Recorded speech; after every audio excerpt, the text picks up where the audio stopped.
है एक परम पिता वो प्यारा है। ओम शांति। जब बाबा की याद में हम बैठते हैं, मन शांत हो जाता है। तो जैसे पानी जब शांत होता है, कोई लहरें नहीं होती, कोई हलचल नहीं होती, तो बिल्कुल बाहर की, अंदर की सब चीज़ें स्पष्ट नज़र आती हैं। बिल्कुल वैसे जब अंतर मन शांत हो जाता है, शांति के सागर की याद से, तो अंतर्मुखी होना, दिल दर्पण में खुद को देखना, समझना, अपनी कमियों को पहचानना बहुत सहज हो जाता है। और निकालने के लिए जो शक्ति चाहिए, उसका आधार भी ये अंतर की निर्मलता, ये पवित्रता ही तो है। और जब हम अंतर्मुखी होकर अपनी चेकिंग स्वयं करके बाबा की याद से स्वयं को पावन बनाते हैं, अपनी कमियों और कमज़ोरियों को दूर भगाते हैं, तो आत्मा सर्व प्राप्तियों से, सर्वगुणों से, सर्व शक्तियों से संपन्न बन जाती है। तो ऐसा ही अभ्यास बार बार हर रोज़ हम करते रहें। आज यही शिक्षा, आज यही विधि बाबा हमें साकार मुरली द्वारा सिखा रहे हैं। तो सुनते हैं बाबा की मीठी मुरली। आज है 12 सितंबर 2023। बाबा के महावाक्य हैं, मीठे बच्चे, तुम्हें 100% सर्व गुणों में संपन्न बनना है।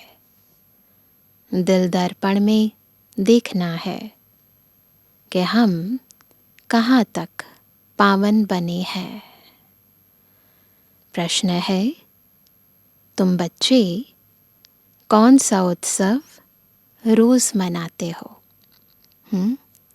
उत्सव अर्थात जिस दिन हम उमंग और उत्साह में रहते हैं। परंतु हम कौन सा उत्सव रोज मनाते हैं? और मनुष्य कौन सा उत्सव मनाते हैं? उत्तर सुनो। तुम दैवी धर्म की स्थापना का अर्थात भारत को स्वर्ग बनाने का उत्सव रोज मनाते हो। रोज तुम्हें मनुष्य को देवता बनाने की सैपलिंग लगानी है। सेवा करते हैं ना, तो क्या है? सैपलिंग लगाना। तो हम रोज उत्सव मनाते हैं। वे मनुष्य तो जंगल के कांटों की सैपलिंग लगाते और नाम देते हैं वनोत्सव। तुम कांटों से फूल बनाने का उत्सव रोज मनाते हो। तुम्हारे जैसा उत्सव और कोई मना नहीं सकता। ये उत्सव केवल हम आत्माएं ही जानती है, हम ही मनाते हैं और उसकी खुशी भी हम ही जानते हैं। आज का गीत है, मुखड़ा देख ले प्राणी जरा दर्पण में।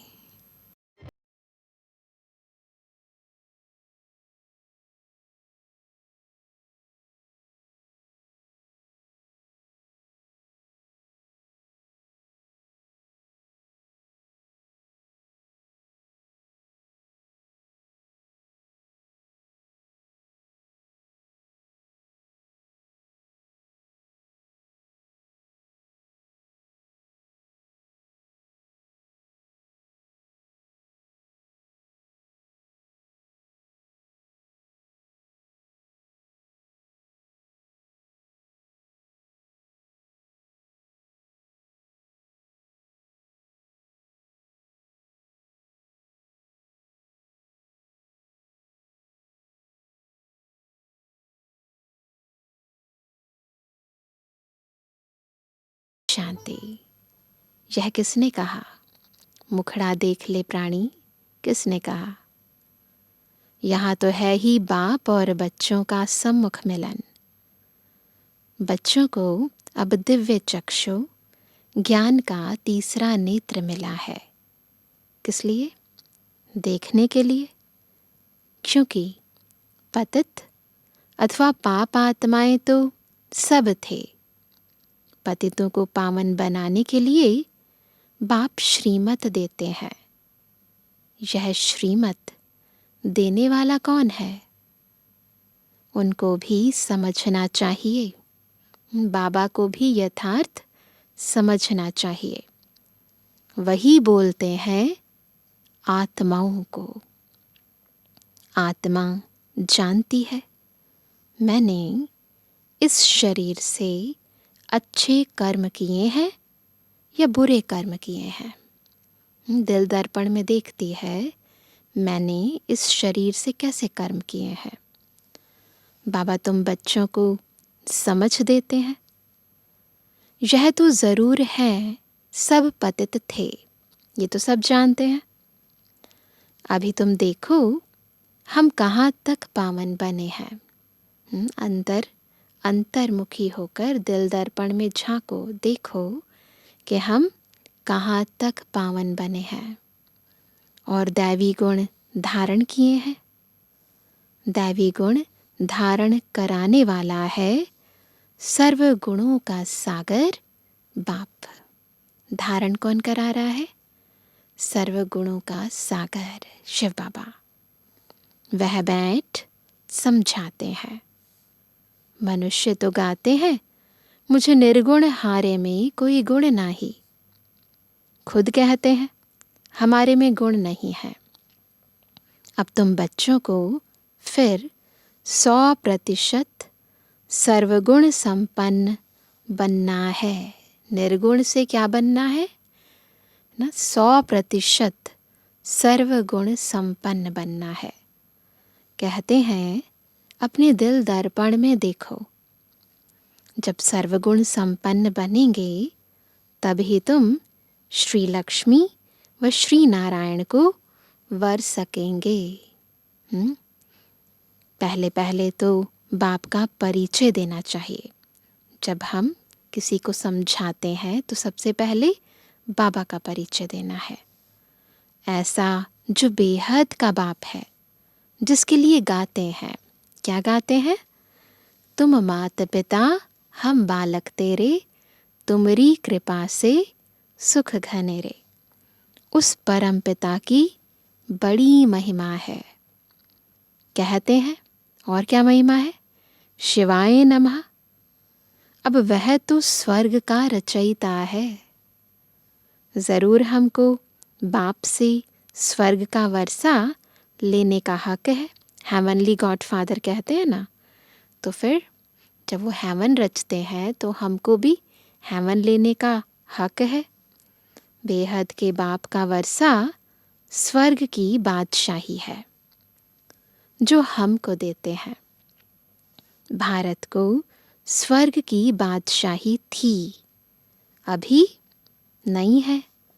ज़रूर बाप से ही मिली थी। भारत ही सचखंड बनता है। सच शिव बाबा का यह जन्म स्थान है। यह कोई नहीं जानते। शिव जयंती मनाते हैं, भारत में ही धूमधाम से मनाते हैं, परंतु ये शिव बाबा का जन्म स्थान है, इसे यथार्थ रीति कोई नहीं समझता। शिवरात्रि गाई जाती है, वह कौन सी? श्री कृष्ण की भी रात्रि, शिव की भी रात्रि दिखाते हैं, है ना। जन्माष्टमी भी क्या कहते हैं कि श्री कृष्ण जी का जन्म रात को 12 बजे हुआ। शिवरात्रि भी, नवरात्रि भी। तो पापा कहते हैं श्री कृष्ण का तो माँ के गर्भ से जन्म हुआ है। शिव बाबा के लिए जन्माष्टमी तो वास्तव में नहीं कहेंगे। ऐसे देहधारियों की तरह बाबा का जन्म नहीं होता। शिव बाबा आते ही तब हैं जब ब्रह्मा की रात होती है। रात के बाद दिन अर्थात कलयुग का अंत और सतयुग की आदि होती है। इसको कहा जाता है घोर अंधियारी रात। यह बेहद की बात हो गई। यह हद की रात्रि की बात नहीं हो रही, ये बेहद की बात हो रही है।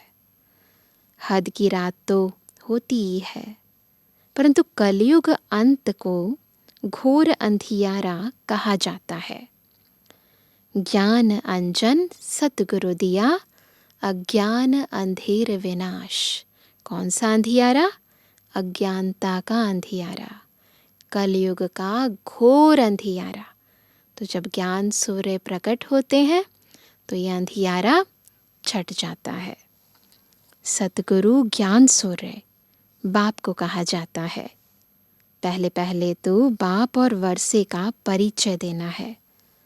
समझो, कोई बादशाह को बच्चा नहीं है, किसी गरीब के बच्चे को गोद में लेता है तो बच्चा दिल में जानता है ना कि मैं गरीब था, अब मैं बादशाह का बच्चा हूँ। अंदर से तो समझता है ना। तुम भी जानते हो, हम रावण का बनने से बहुत गरीब कंगाल बन गए थे। सबको अनुभव है ना। अभी हम बेहद के बाप के बने हैं, उनसे हमें स्वर्ग का वर्षा मिलता है। यह अच्छी तरह परिचय देना है ना, खुद भी समझना है और जब दूसरों को समझाते हैं हम तो ये अच्छी तरह परिचय भी देना है और फिर लिखा कर लेना है। हमको बेहद बाप से बेहद का वर्षा मिलता है। यह ज्ञान और कोई दे नहीं सकता। सारी सृष्टि में किसी वेद और शास्त्र में ये ज्ञान नहीं है।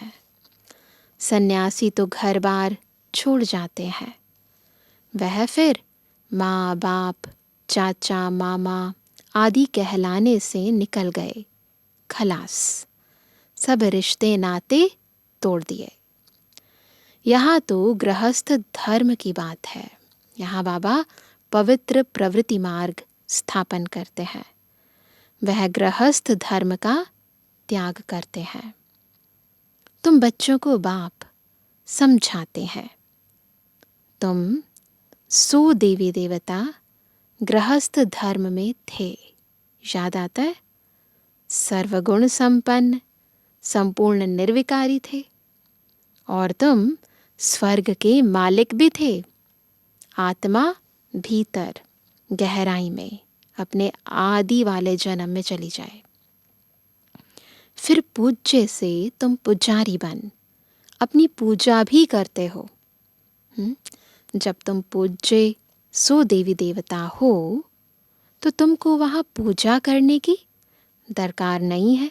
सतयुग में, त्रेता में पूजा करने की दरकार नहीं है। वैसे ही भारत देवी देवताओं का पूज्य कुल था। अभी पूज्य से पुजारी बने हो, फिर तुम बच्चों को पुजारी से पूज्य देवी देवता बनना है। इसलिए ही गाया जाता है, आपे ही पूज्य आपे ही पुजारी। बाप पूज्य और पुजारी नहीं बनते, बाप तो सदा पूज्य है ही। भक्ति मार्ग में ब्राह्मण लोग मंदिर में शिवलिंग रखते हैं, फिर बाप की बैठ पूजा करते हैं। हम उनके बच्चे हैं। हे परम पिता परमात्मा, ऐसे कहेंगे ना, है ना? परम पिता परमात्मा कहा ना, वह तो है निराकार, आत्मा भी है निराकार। शिव के पास जाते हैं तो कहते हैं परम पिता परमात्मा निराकार शिव। यह आत्मा ने कहा इन ऑर्गन्स द्वारा। जब कहा कि परम पिता परम आत्मा, तो किसने कहा? आत्मा ने कहा। तो बाबा ने कहा, अभी तुम बच्चे यह भी जान गए हो कि जो अच्छे कर्तव्य करके जाते हैं तो उन्हों की महिमा की जाती है। अभी तुम मात पिता उस निराकार को ही कहते हो। अब ज्ञान हो गया है तो अब इस समझ से हम बाबा को परम पिता परमात्मा शिव बाबा कहते हैं। पहले अज्ञानवश थे तो सबको कह देते थे। तुम्हारे सहज राजयोग और ज्ञान की शिक्षा से हम सुख घनेरे पाएंगे, है ना। तुम्हारी कृपा से सुख घनेरे, तो कौन सी है वो कृपा? योग और ज्ञान। उसके लिए तुम पुरुषार्थ कर रहे हो, ज्ञान को धारण करने का पुरुषार्थ कर रहे हैं, निरंतर योगी बनने का पुरुषार्थ कर रहे हैं, है ना, ताकि सुख घनेरे मिल सके। कितनी सहज बात है। तुम प्रजापिता ब्रह्मा के बच्चे बीके प्रैक्टिकल में हो, केवल नाम मात्र नहीं हो, सम्मुख बैठे हो। शिव बाबा और ब्रह्मा बाबा दोनों के सम्मुख हो। ये महावाक्य शिव बाबा ने ब्रह्मा मुख द्वारा उच्चारित किए हैं, तो दोनों के सम्मुख हो। शिव बाबा को अपना शरीर तो है नहीं, तुम जानते हो। शिव बाबा इनके मुख द्वारा राजयोग सिखला रहे हैं। श्री कृष्ण तो छोटा बच्चा है, वह कैसे कहेगा कि देह सहित देह के सभी संबंधों को भूलो, अपने को आत्मा समझो। छोटा बच्चा तो इतनी बड़ी बात नहीं कह सकता ना। यह श्री कृष्ण तो कह ना सके, यह तो बाप ही कह सकते हैं। तो यह बड़ी भूल हुई है ना। लक्ष्मी नारायण से लेकर यथा राजा रानी तथा प्रजा, उन सब को तो सुख मिला हुआ था। वही सब 84 जन्म ले तमु प्रधान बने हैं।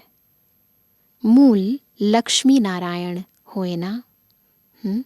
यथा राजा रानी तथा प्रजा, अर्थात जब लक्ष्मी नारायण पावन थे तो हम आत्माएं भी पावन थी, और जब वो आत्माएं पतित बनी तो हम भी पतित बनते गए। तो यथा राजा रानी तथा प्रजा। अभी फिर तुम आकर शूद्र से ब्राह्मण बने हो। सबसे पहले ब्रह्मा बाबा ब्रह्मा बने, और फिर हम ब्रह्मा कुमार और ब्रह्मा कुमारी बने। यह तुम्हारा लीप जन्म है, छोटा सा। लीप कहा जाता है धर्माओं को। तुम जानते हो हमारा यह ईश्वरीय जन्म है, लीप जन्म है, पवित्र जन्म है, ईश्वरीय जन्म है। दिन प्रतिदिन बाबा नई नई पॉइंट्स समझाते रहते हैं। जहाँ तक जीना है, अंत तक तुमको पढ़ना है। इम्पॉर्टेंट बात सभी नोट करेंगे, जब तक जीना है तब तक ज्ञान अमृत पीना है। पॉइंट्स निकलती रहेंगी, ऐड होती जाएंगी। ज्ञान यज्ञ भी अंत तक चलना है। रुद्र यज्ञ रचते हैं, मिट्टी के सालिग्राम बनाकर उनकी बैठ पूजा करते हैं। आत्मा की पूजा होती है। सालिग्राम यानी आत्माओं का यादगार है। तुम जीवात्माओं ने ही भारत को सिरताज बनाया है, तो आत्माओं की पूजा करते हैं। हम जीवात्माओं ने, तो जीवात्मा यानी देवी देवताओं की भी पूजा होती है, उनके रूप में हमारी पूजा होती है, और फिर आत्मा रूप से सालिग्राम की भी पूजा होती है। परम पिता परमात्मा बाप के साथ तुम भी सर्विस कर रहे हो, तो शिवलिंग के साथ सालिग्राम भी बनाते हैं। हर एक चीज़ जो हम इस संगम युग पर कर रहे हैं, उस हर एक चीज़ का यादगार बन रहा है। परंतु यादगार का आधार क्या है? याद। जो जो कर्म हम बाबा की याद में रहकर करते हैं, उसी आधार से वैसा ही यादगार बनता है। तो याद के आधार पर यादगार। तो मुख्य पहले पहले बाप का परिचय देना है। शिव बाबा ने जन्म लिया, परंतु माता के गर्भ से थोड़े ही जन्म लेते हैं। वह है ही निराकार, तो बाबा का तो शरीर नहीं है, तो बाबा अवतरित होते हैं। जैसे कोई शरीर छोड़ देता है, फिर उनकी आत्मा को बुलाते हैं श्राद्ध खाने के लिए, तो आत्मा को खिलाते हैं ना। आत्मा ही स्वाद लेती है, कड़वा मीठा दुख सुख यह आत्मा को भासता है। शरीर तो जड़ हो जाता है अगर आत्मा निकल जाए तो। आत्मा में ही संस्कार है। आत्मा को सुख व दुख तब भासता है जबकि शरीर है। हाँ, फीलिंग किसको होती है? आत्मा को। पर किसके द्वारा होती है? शरीर के द्वारा। बाबा ने समझाया है सजा कैसे मिलती है। सूक्ष्म शरीर भी नहीं, स्थूल शरीर धारण कराए सजा देते हैं। गर्भ जेल में सजा खाते हैं, त्राही त्राही करते हैं, बस मुझे बाहर निकालो। जैसे किसी को जेल में डाल देते हैं ना, तो फिर बाहर से कांटेक्ट खत्म, है ना। जैसे सांस भी लेने को नहीं आती, तो ऐसे ही गर्भ भी जेल की तरह होती है। गर्भ महल का भी मिसाल दिया हुआ है। बाहर निकलने नहीं चाहते थे, यह दृष्टांत है। सब एग्जाम्पल्स हैं। सतयुग में गर्भ भी महल बन जाता है, वहाँ कोई पाप होता नहीं। अभी तुम जानते हो पतित कैसे हुए हैं। नाम ही है अजामिल जैसे पतित। अजामिल जैसे पतित। अजामिल था तो ब्राह्मण, परंतु कर्म बहुत पतित किए। पावन माना निर्विकारी, मूल बात ही विकार की है। इसलिए पावन बनने के लिए सन्यासी घर बार छोड़ देते हैं, तो उनको महात्मा कहते हैं, महान आत्माएं। मनुष्य सब पतित हैं, इसलिए गाते रहते हैं पतित पावन सीताराम रघुपति राघव राजा राम। अब राजा राम तो शिव बाबा को नहीं कहेंगे, राम परम पिता परमात्मा को कहा जाता है। बाबा राजा तो नहीं बनते ना, राजा राम नहीं, मैं तो राजा महाराजा बनता नहीं हूँ। श्री लक्ष्मी महारानी नारायण महाराजा तुम बनते हो, हम नहीं। मैं तो निराकार पुनर्जन्म रहित हूँ। शरीरधारी जो है वह सब पुनर्जन्म लेते रहते हैं। बाप कहते हैं मैं हूँ निराकार, मुझे भी प्रकृति का आधार लेना पड़ता है। जैसे बाबा एक्टिव वॉइस में एक दूसरे के साथ बात करते हैं ना, आमने सामने, वैसे बात कर रहे हैं। मैं गर्भ में प्रवेश नहीं करता हूँ, मैं इनमें ब्रह्मा बाबा में प्रवेश करता हूँ। यह अपने जन्मों को नहीं जानते हैं। बाप बैठ समझाते हैं तुम सो देवी देवता थे, फिर क्या बने? चक्र को याद करेंगे, फिर शूद्र बने, अभी तुम सो ब्राह्मण बने हो।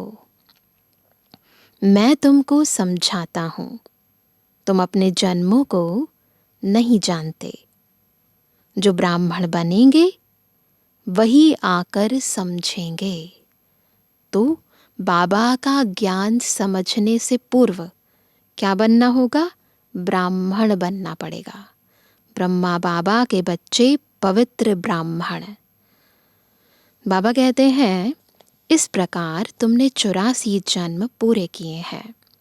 कहा जाता है 21 पीढ़ी का वर्षा। बेहद का बाप बेहद सुख का वर्षा देंगे ना। थोड़ा सा सुख थोड़ी ना देंगे, बेहद सुख देंगे, आत्मा को सुख देंगे। लौकिक बाप से तो अल्पकाल का सुख मिलता है। अमरलोक में आदि मध्य अंत सुख है।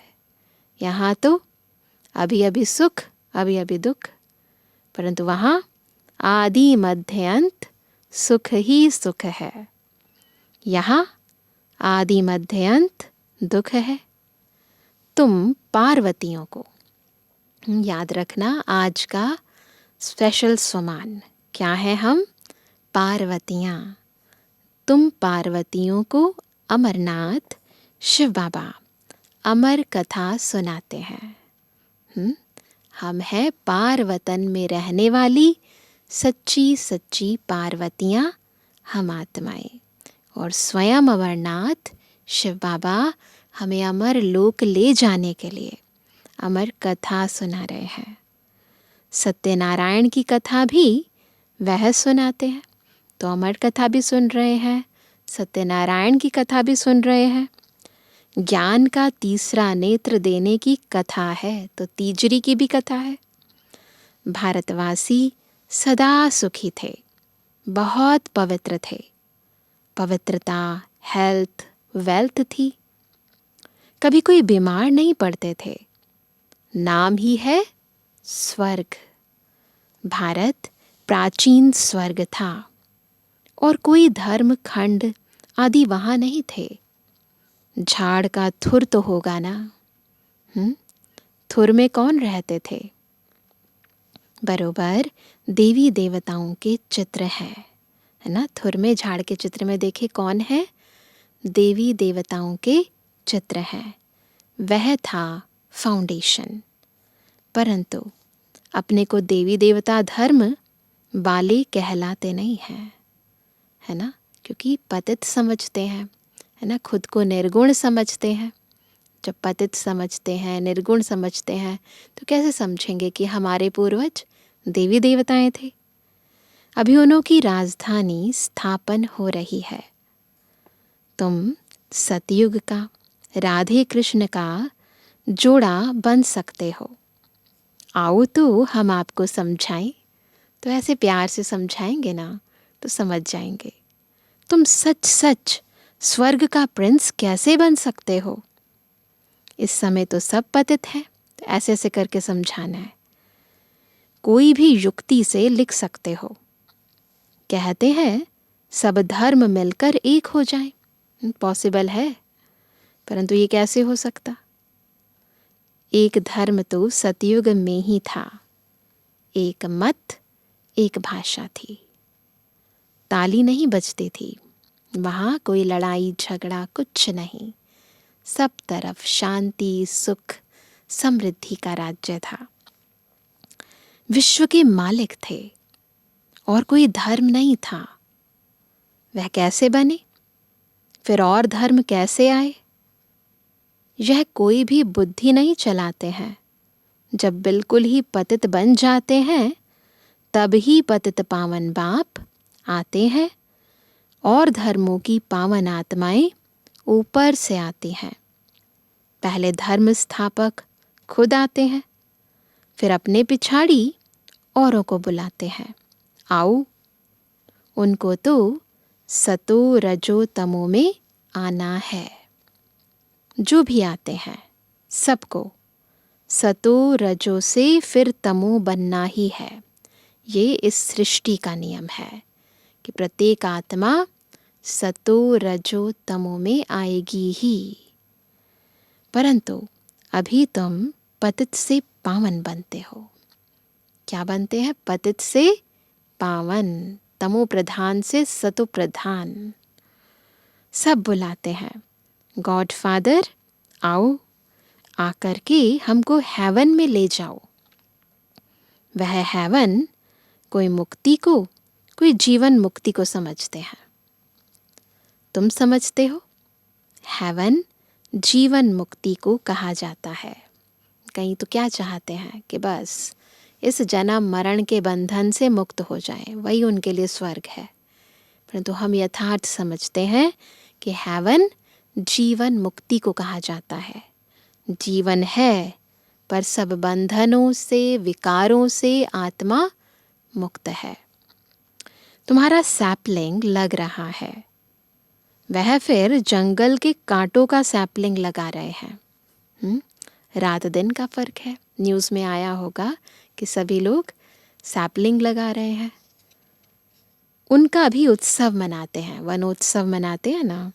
वनोत्सव झाड़ उगाने के लिए उत्सव मनाते हैं, है ना। पहले बहुत सारे प्लांट्स जब कट जाते हैं तो प्रकृति को फिर से बैलेंस में लाने के लिए वनोत्सव मनाते हैं, सभी सैपलिंग लगाते हैं।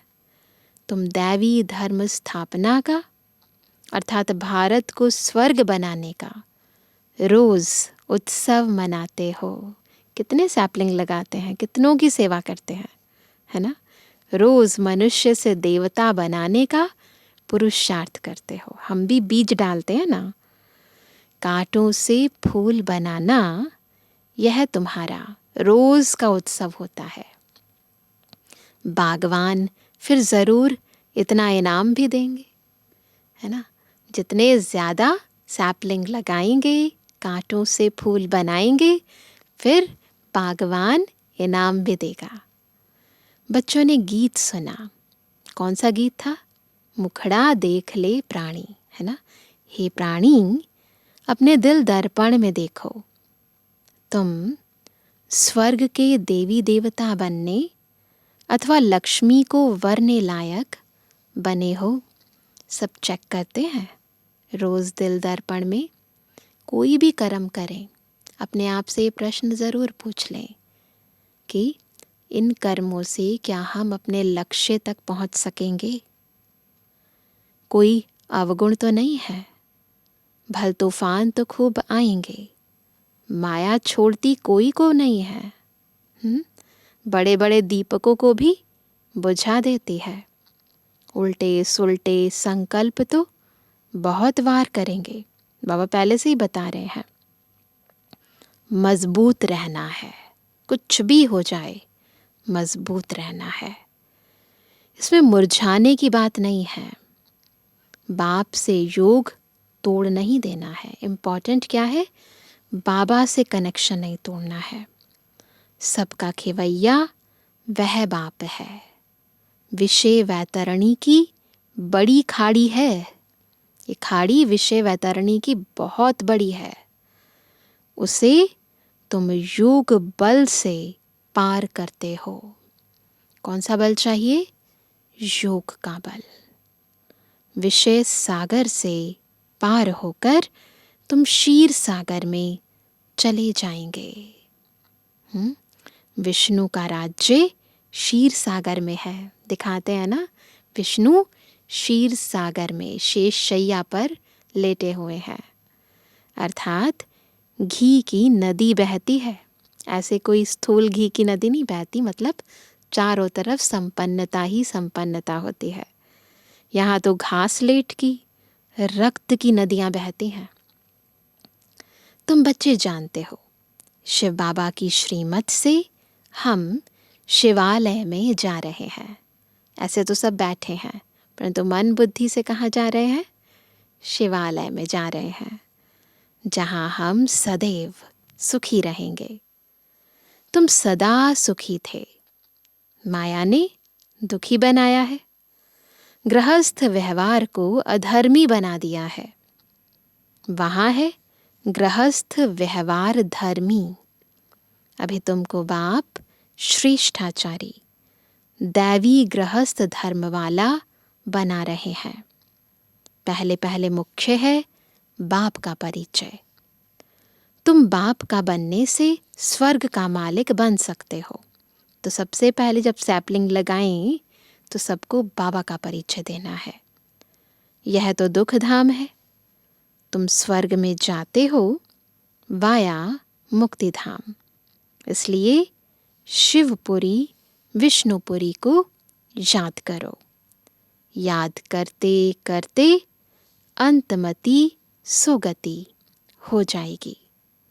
यह याद रखो, हमारे 84 जन्म पूरे हुए, फिर हम कल आकर राज्य करेंगे।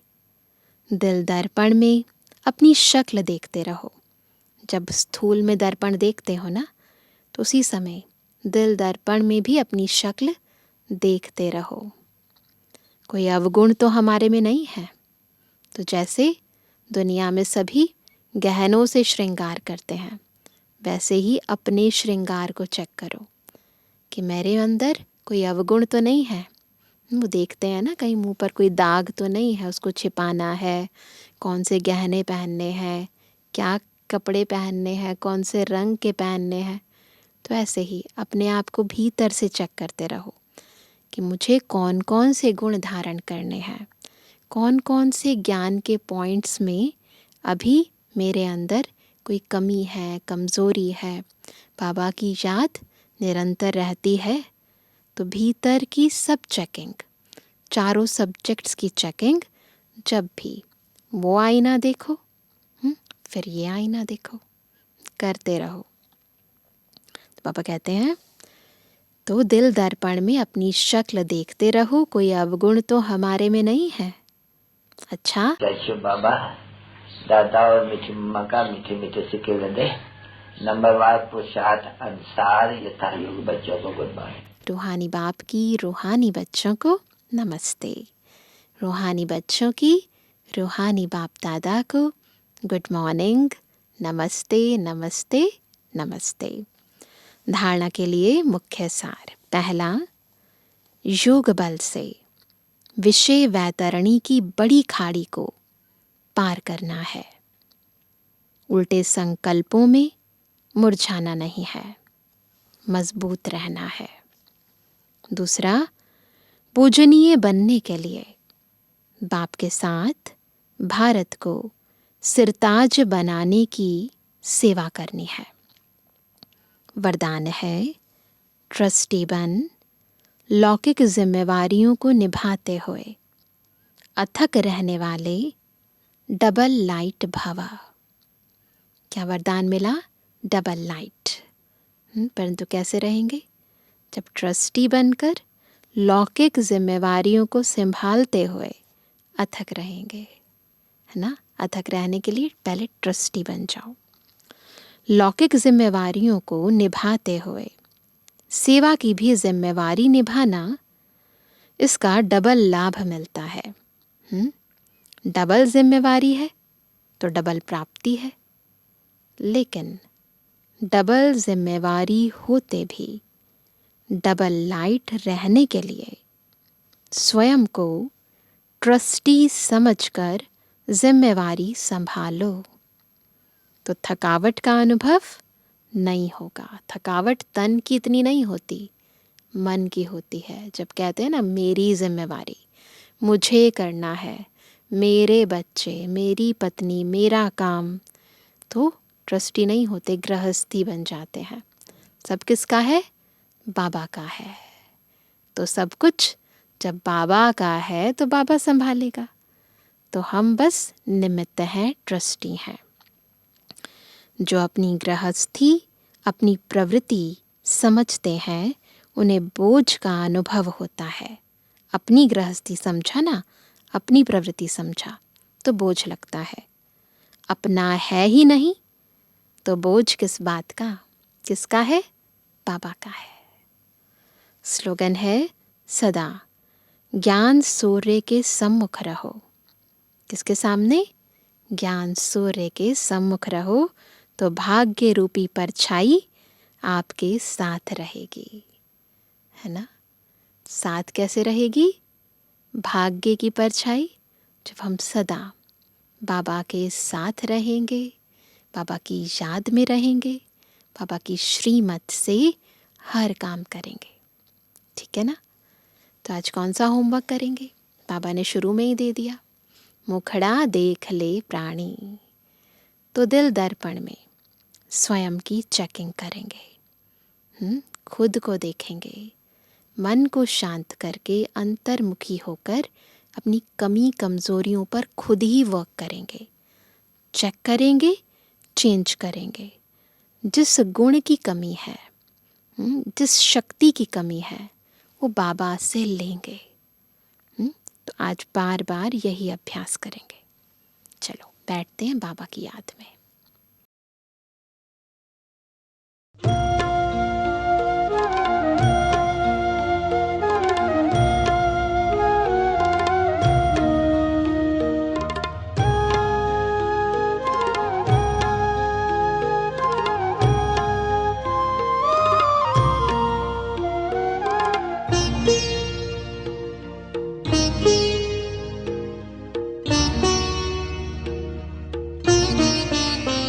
सब सौंप दो प्यारे प्रभु को, सब सरल हो जाएगा। सब सौंप दो प्यारे प्रभु को, सब सरल हो जाएगा। खुशियों की सुंदर झील में जीवन कमल मुस्काएगा। सब सौंप दो प्यारे प्रभु को।